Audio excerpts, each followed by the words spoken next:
nama saya Zikrina Nur Hafani dengan NIM 24240139. Hai, nama saya Novia Ainun Sadia dengan NIM 24240136. Hai, nama saya Aninda Wilda Anwar dengan NIM 24240143. Assalamualaikum warahmatullahi wabarakatuh. Halo semuanya, kami dari program studi manajemen dari kelas 244C10. Pada video kali ini kami akan menampilkan proyek, yaitu di mata kuliah Business Modeling. Pada proyek kali ini kami akan melakukan observasi dan wawancara langsung dengan salah satu UMKM, yaitu di bidang fashion kebaya yang ada di Gandul, Cinere, Depok, Jawa Barat. Dan melalui wawancara ini, kami akan menganalisis model bisnis sanggar unity kebaya menggunakan pendekatan bisnis model kanvas atau yang disebut BMC. Lalu ada yang terdiri dari customer segment dan value proportion, yang ketiga ada channel, lalu ada customer relationship, lalu ada revenue streams, dan ada key resource, lalu ada key activities, lalu ada key partners, dan terakhir cost structure. Oke, selain itu juga kami membahas bagaimana digitalisasi dan strategi bisnis diterapkan dalam mengembangkan usaha rental kebaya di area modern. Semoga video ini dapat menambah wawasan dan memberikan manfaat bagi kita semua. Ini dia hasil wawancaranya.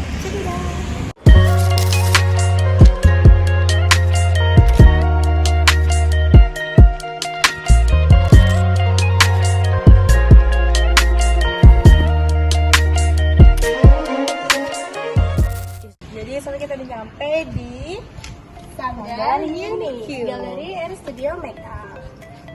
Langsung aja kita masuk.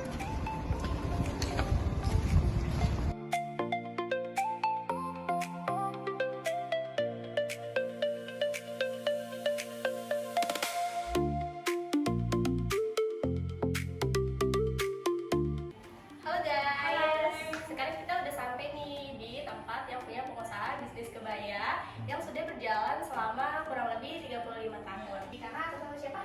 Aku Kak Ita. Nah, ini kita udah sama ownernya langsung, gak cuman bisnis kebaya atau kebaya aja yang cantik, tapi owner juga cantik ya kan. Langsung saja kita masuk ke pertanyaannya. Oke Kak, yang pertama aku mau tanya sedikit nih Kak tentang kira-kira pihak atau kerjasama untuk yang membantu bisnis kakak ini berjalan dengan lancar, kayak misalkan seperti supplier, vendor, atau partner promosi, itu kira-kira ada nggak sih Kak? Kebetulan karena kita tuh semuanya udah punya, jadi kita nggak ada terikat sama vendor kayak dekorasi, busana, bahkan yang walaupun udah ada di sini semua. Paling kalau misalnya ada yang butuh hiburan aja sih, gitu kan? Karena kita paket ya, paket all in ya. Maksudnya nggak cuma kita nyewain kebaya, tapi kita paket all in wedding gitu kan. Oke, yang pertanyaan kedua, kita pengen tahu nih Teh, kira-kira kegiatan utama apa yang dilakukan agar bisnis ini dapat berjalan dan menghasilkan layanan untuk pelanggan?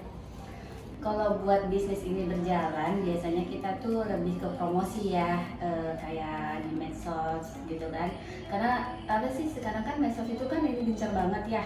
Dan klien-klien itu lebih nyarinya ke media sosial kan. Jadi kita tuh harus sering-sering konten.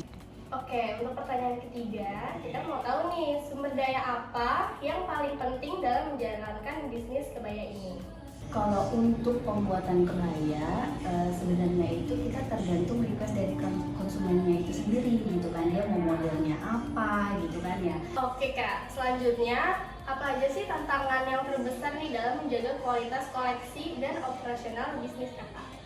Sebenarnya kalau tantangannya itu sih lebih ini ya, setiap ada yang nyewa kebaya kita harus lihat gitu kan, apa ada payet yang rusak atau enggak gitu kan. Jadi kita harus perhatiin itu. Nah terus selain itu juga untuk pencucian juga kita harus perhatiin, enggak semua deterjen itu bisa untuk cuci kebaya gitu. Dia ada khusus gitu, jadi nggak merusak payet itu sendiri.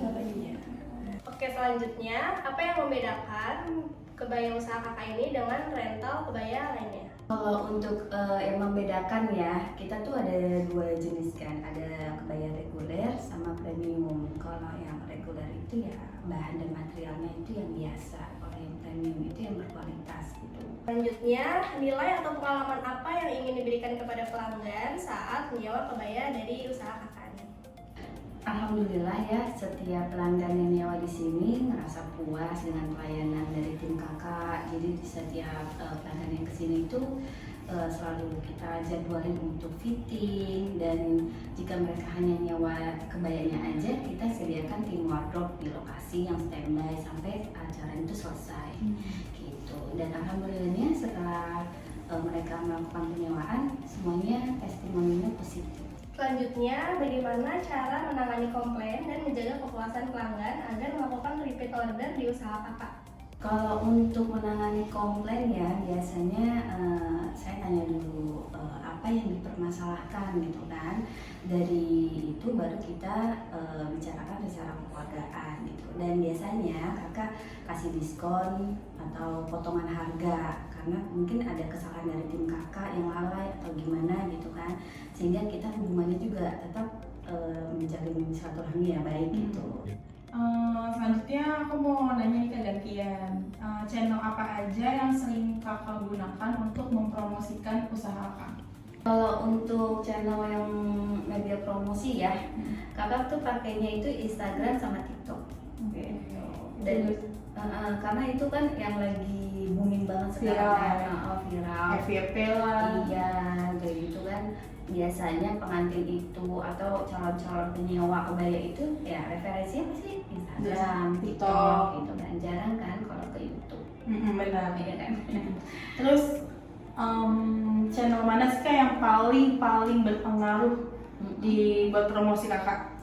Yang mendatangkan pelanggan baru gitu buat kakak? Oh iya, itu lebih ke Instagram sih. Oh gitu. Gitu. Lebih Instagram itu emang luar biasa sih, karena kakak dapat klien itu banyak ya Dari Instagram. Nah, siapa aja sih kak target utama pelanggan bisnis kebaya kakak ini biasanya? Kalau untuk target utamanya ya, karena kakak itu berkecimpung di dunia wedding, jadi ya customer yang mau melakukan pernikahan gitu kan, pasti kan mereka nyari kebaya gitu kan. Sama ada juga sih beberapa yang nyari buat wisuda itu, kakak juga menyewakan kebaya wisuda. Oh gitu. Gitu kira-kira range usianya tuh berapa ya kak? Biasanya anak-anak muda yang mau nikah gitu kan, ya antara 20-an lah. 20-an ke atas lah ya. 20 ke atas. Oke, baik. Oke kak, aku pengen tahu deh apa saja sih biaya terbesar operasional dalam menjalankan bisnis kakak ini kan, karena kan ini cukup besar ya, ada catering, kebaya, gedung, panggung, dekor ya kan. Biaya operasional terbesar itu kakak di pembuatan kebaya ya. Kalau misalnya customer ada yang minta request kebaya gitu kan, kita kan nggak nge-charge ke customer itu semuanya, ya kan, hanya separuhnya kadang-kadang kan gitu. Dan itu memang besar sekali kan kalau untuk pembuatan baru ya, kebaya baru gitu. Tapi kebaya itu jadi milik kita nanti. Oh gitu. Selain kebaya, di luar kebaya ya, karena kakak punya dekorasi sendiri dan itu juga harus upgrade terus ya sesuai dengan perkembangan zaman kan, untuk dekorasi kayak gitu. Itu sih biaya terbesarnya. Nah, masih menyangkut yang tadi nih kak, gimana sih cara kakak menjaga keseimbangan antara kualitas layanan dengan efisiensi biaya yang kakak keluarkan untuk modal? Untuk menjaga keseimbangan itu kan kita harus ini ya, semuanya balik lagi ke prestige yang kita berikan ke customer kan. Jadi apa tuh, harga yang kita kasih ke customer itu udah kita pikirin gitu, berapa biaya produksi yang kita keluarkan sama harga sewa, jadi kita jangan sampai rugi gitu. Jadi udah ada hitung-hitungannya ya kan? Iya, dan setiap kebaya itu ada penyusutannya setiap sewa gitu. Jadi kalau misalnya kebaya itu udah nggak layak pakai, ya udah kita nggak keluarin lagi. Oh gitu. Gitu. Makanya dari harga sewa itu sudah termasuk biaya pengusutan kebaya itu sendiri. Oh, udah include ya, Kak? Iya. Ini pertanyaan terakhir ya guys, paket atau layanan apa yang paling banyak menghasilkan keuntungan buat kakak? Kalau untuk paket atau layanan yang paling banyak profitnya ya, itu ya paket dekor sekalian sewa kebaya, rias, pokoknya all in. Gitu, iya. Itu paling besar keuntungannya. Worth it banget ya, gitu. Tapi selain itu juga kalau misalnya sewa kebaya pribadi itu juga lumayan. Gitu. Untungnya sih lumayan ya.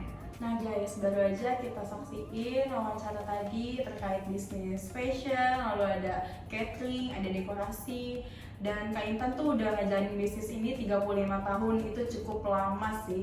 Dari aku belum lahir, dari dia belum lahir ya kan ya. Jadi pengalaman yang cukup panjang ya Kak, dan awet juga ya, bertahan lama. Oke guys, jadi bagi kalian yang mau menyelenggarakan wedding ataupun lamaran yang ingin menggunakan kebaya yang sangat-sangat bagus dan lumayan profesional nih guys, ada premium juga, ada yang reguler. Nah, bisa banget untuk menghubungi Instagramnya ada di sini. Ya, saya akan menyimpulkan hasil dari wawancara kita hari ini. Yang pertama ada K-Partners, yaitu beliau memiliki bisnis perorangan yang tidak bersangkutan dengan siapapun, yang dihandle sendiri, maupun dekor, catering, atau kebaya dan makeup. Lalu yang kedua, K-Activities atau aktivitas, mereka tuh mempromosikan melalui sosial media seperti Instagram, TikTok, dan lain-lain. Nah, yang ketiga ada K-Resort, yaitu beliau menggunakan sumber daya desainer tergantung request dari klien mereka. Yang keempat ada value proposition yang membedakan usaha kebaya ini dengan usaha kebaya yang lainnya, yaitu adalah kebaya ini memiliki dua jenis bahan, yaitu bahan reguler dan juga bahan yang premium. Di sini yang kelima ada customer relationship, yaitu pertama-tama menanyakan kepuasan pelanggan dan apa yang menjadi keluhan customer. Jika ada kendala akan diselesaikan secara kekeluargaan dan diberikan diskon. Begitu caranya untuk usaha kebaya tersebut melakukan handling komplain. Lalu yang keenam, di sini ada channels. Usaha kebaya ini menggunakan Instagram dan juga TikTok. Namun yang paling efektif dan yang paling banyak peminatnya yang mendatangkan customer itu adalah dari Instagram.